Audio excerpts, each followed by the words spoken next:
They do say dress for the job that you want, and apparently for me that job is the guy on the Pringles can if he was a college Republican.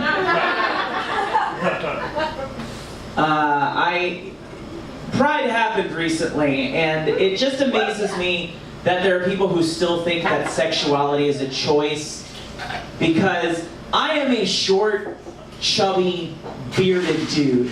Do you think I would choose to be straight when I look like every bear's perfect cub? I have so many gay men who hit on me every week. And do you know how much it pains me to turn them down? I'm a comedian. I crave attention like the desert craves the rain. And I have to say no to them because of my shitty genes that didn't make me want to get into their jeans. I have a gay friend that I just send nudes to just to feel pretty. And I feel... And ladies, I know how bad, I now know how it feels to be a cock tease when you just want the attention. It's not a great feeling. I did recently get engaged, guys.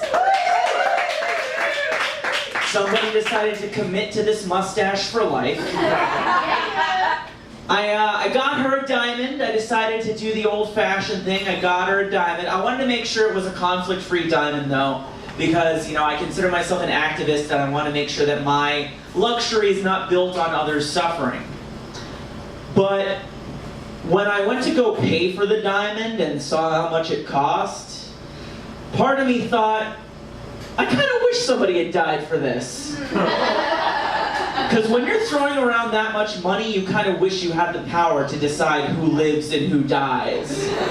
Like, spending that much money on a diamond, I now understand the sort of Caligulan bloodlust that rich people get. I see why they want to finance wars and suffering.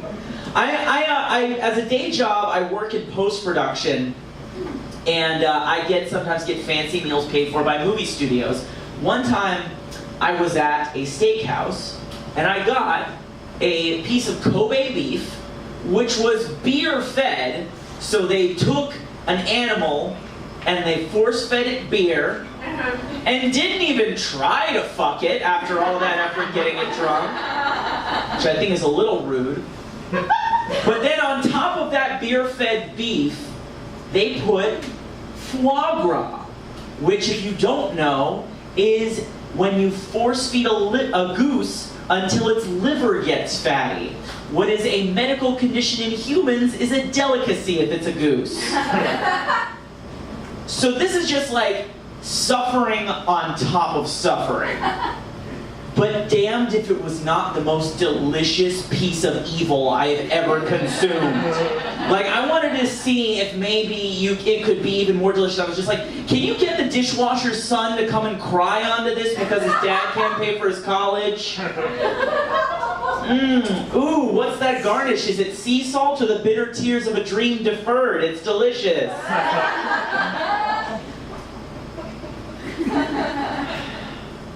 I am Latino, but very clearly packaged in a way to be non-threatening to white people. So I'm basically a human Chipotle. I'm Cuban, which we are the non-threatening middle-class Latinos. Like, we're the ones that can afford to vote Trump. Like, Cuban Americans, like, we like to pretend that we're these poor, embattled immigrants, when most of us just came over here because we were rich and didn't want Castro to steal our shit.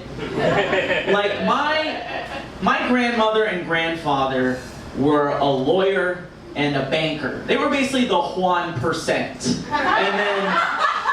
And then they came to this country on a plane. And then I grew up in a house in the suburbs. Like, we were so well off, we got Mexicans to mow our lawn.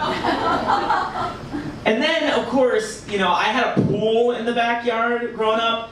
And then, when I went to college, they had me go to the Latino student orientation, where everybody was sharing their stories. And there were people there who were sharing some real harrowing shit. People were just like, I'm the first person in my family to go to college. Well, I'm the first person in my family to know how to read. I'm the first person in my family to have eyeballs. And then they get to me and it was like, Angel, what's your story of growing up Latino in the United States? Sometimes on Tuesday the pool boy would come late and the pool water would get murky. I swear if we were white he'd come on time. That's our struggle. Like, Cuban Americans are like the palest shade of brown. And that's why the Republican Party loves us. That's why all the prominent Latino voices you see in the Republican Party are Cuban. Like Marco Rubio, Ted Cruz. It's because they get to go, hey, check how diverse the Republican Party is. Check out this guy we've got. He's male, Christian, straight, light skin, but he speaks Spanish, guys. We're so diverse. The Republicans think that diversity is just putting the subtitles on a Klan rally. That's what they think diversity is. I had like family who would tell me stories like, Angelito, when I came to this country, all I had was the shirt on my back until the rest of my luggage came down the conveyor belts at the airport. I studied abroad in college. I went to China. When I was in China, my girlfriend at the time visited me, and we had a pregnancy scare. Because it turns out Chinese condoms work about as well as Chinese everything else. Guys, do you know what it's like to try and find Plan B in a country that doesn't even use the alphabet? It's like, hey, do you all have a Plan Fire Goat or something? What we ended up doing was we walked into a pharmacy with an open dictionary and pointed to the word contraception, hoping that somebody could help us. Which is probably the only time anyone's seen that confused tourist. The one who's like, hey, excuse me, how is killer baby, do you know?